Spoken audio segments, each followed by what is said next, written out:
की महिमा हो। इस सुबह के समय पर आपके बीच में परमेश्वर के वचन को बताते हुए मुझे बहुत बड़ी खुशी हो रही है। आज के दिन के लिए प्रभु ने हमें दिया हुआ एक वचन मैं आपके बीच में बताना चाहता, एक मैसेज। यूहन्ना सुसमाचार के किताब 3 अध्याय उसका 16वां वचन। क्योंकि परमेश्वर ने जगत से ऐसा प्रेम रखा कि उसने अपना एक लौता पुत्र दे दिया, ताकि जो कोई उस पर विश्वास करे वह नष्ट न हो परंतु अनंत जीवन को पाए। परमेश्वर प्रभु यीशु मसीह 2020 साल पहला इस पृथ्वी में मनुष्य बनकर आया। उसका मेन रीजन यही है कि बाइबल में लिखा है वो शैतान के हाथों से हमें छुड़ाने के लिए, वो पापों से हमें छुड़ाने के लिए, शापों से हमें छुड़ाने के लिए, ऐसा सब लिखा है। लेकिन वो सब नहीं है उसका मेन मकसद। उसका मेन मकसद यही है कि आपको और मुझे इस संसार से छुड़ाकर एक नित्य अनंत काल का उस राज्य में ले जाना है। वही उसका मेन मकसद है, मेन रीजन। इसलिए वो हमें पाप से छुड़ाता है, इसलिए वो आपकी बीमारी को चंगाई करता है, इसलिए आपको दुष्ट आत्मा से छुड़ाता है, इसलिए ये सब कर रहा है।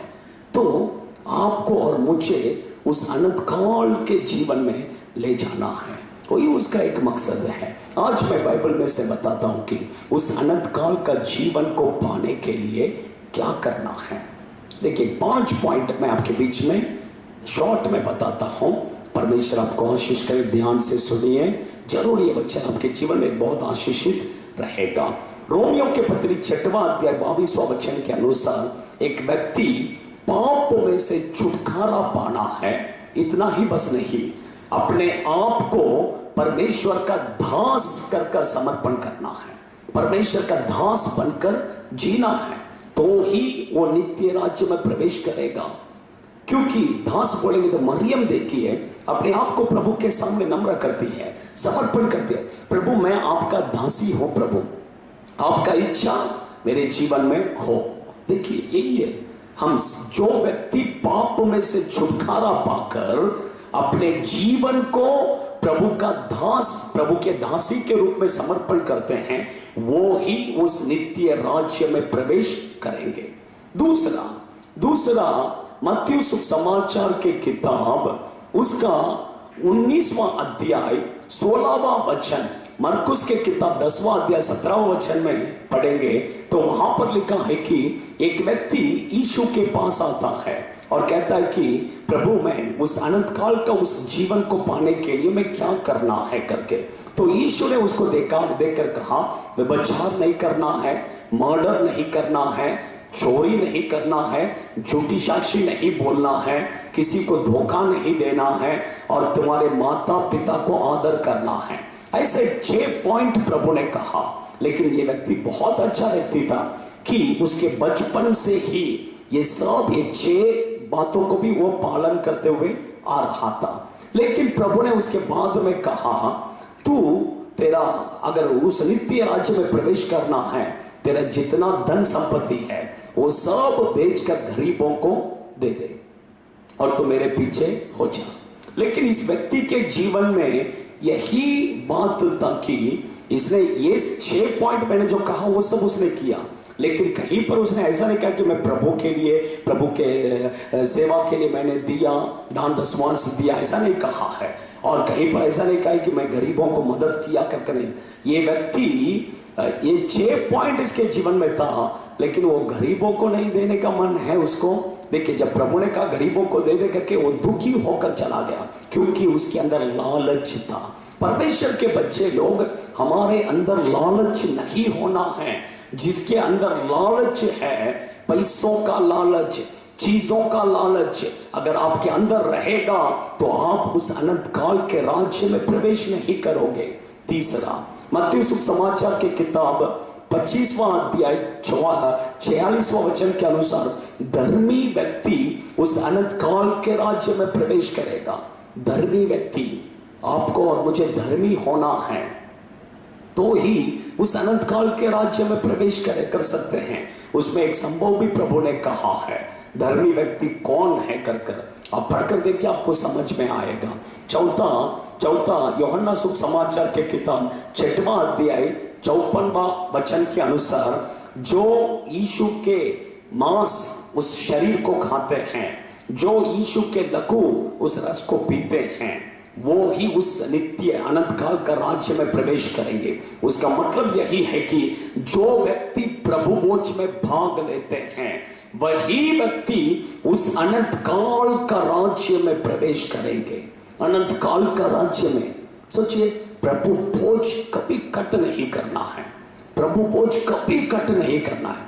आपका कलीसिया में जब प्रभु भोज होता है, तब उस प्रभु भोज में भाग लेना है, तो ही आप नित्य राज्य में प्रवेश करोगे।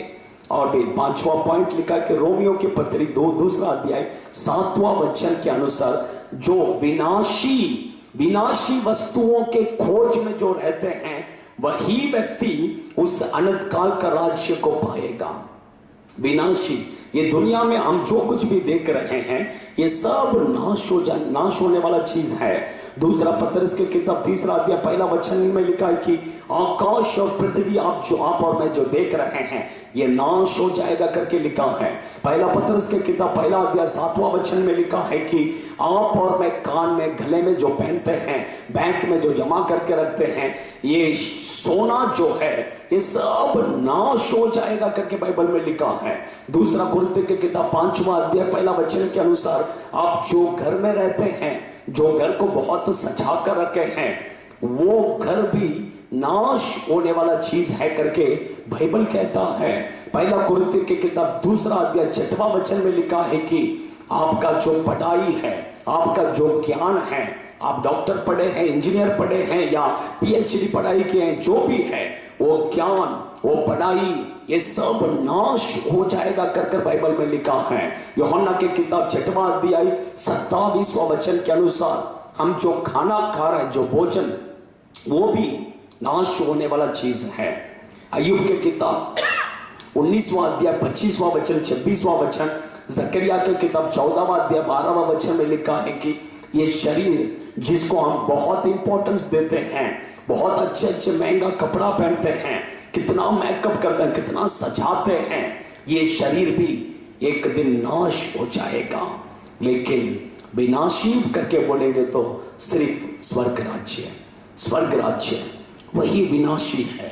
इसलिए उस खोज में हम रहना है, वही व्यक्ति उस अनंत काल के राज्य को पाएगा। जरूर आपके जीवन में उस अनंत काल को राज्य को पाना है, तो आप अपने जीवन को समर्पण कीजिए। आपके लिए मैं प्रार्थना करता हूँ। स्वर्गीय पिता, हम आपको धन्यवाद करते हैं प्रभु, आज परमेश्वर आपके बच्चे लोग अपने जीवन को समर्पण किया है। आपके बच्चों को उस अनंत काल का उस राज्य को पाने के लिए सहायता कीजिए प्रभु, आशीष कीजिए यीशु के नाम से।